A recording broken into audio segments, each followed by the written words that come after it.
All right, well, as I alluded to in my last video, I designed this new handy-dandy rivet sizing tool, and I want to get a little more in depth on just how this whole thing works and how you can use it to help pick the size of rivets you need.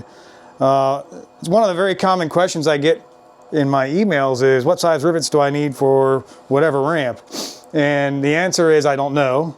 And that's because every ramp's a little bit different. It depends how it's formed. It depends what thickness the material was that it was started with.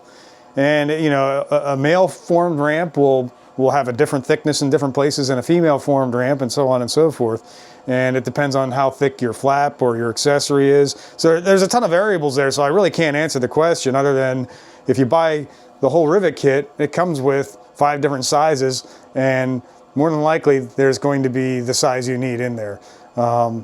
But if you want a little reference tool to help make this easier, well, this is what I came up with. So you can see on one side it says no washer, and on the other side it says with washer. So this is basically a go no-go gauge. It's going to help you size out what size rivet you need. And you see it goes from 6 to 10 because that's what's in my rivet kit. And just to recap, 6 means 6/32 of an inch, 7 means 7/32 of an inch, and then so on all the way up to 10/32. Now, you know, obviously 6/32 is 3/16, but for the sake of ease, we're calling it number 6, 7, 8, 9, and 10. So the way this works is, we'll get back to our trusty Frankenstein ramp here.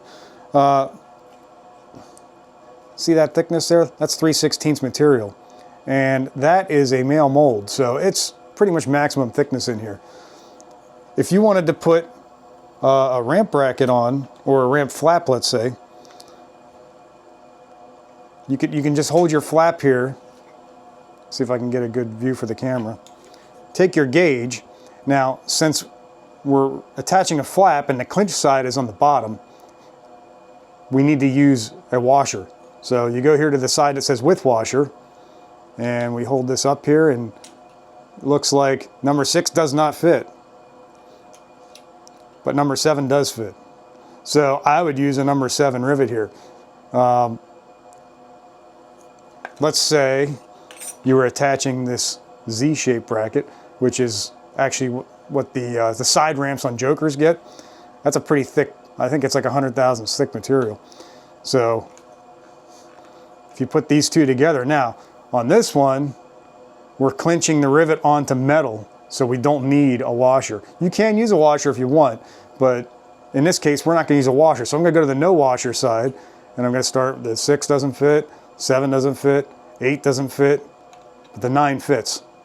So you could use a number 9 rivet right here on this project. So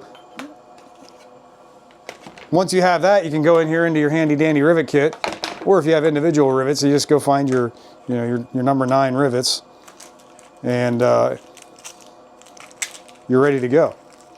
So that's all there is to this. I did put a little hanger hole on here. You could use it as a keychain. The engraving's pretty deep on this, so it shouldn't wear out on you.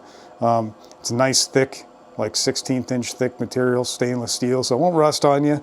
But that's pretty much it. I thought this would be a handy thing to put out there. It's not going to cost you very much. In fact, if you pay attention to my videos, you'll see how for the holiday season you can get one of these for free. But after that, it'll be a pretty reasonable price. So for now, that's it on the handy dandy rivet sizing tool. We'll catch you again on the next one.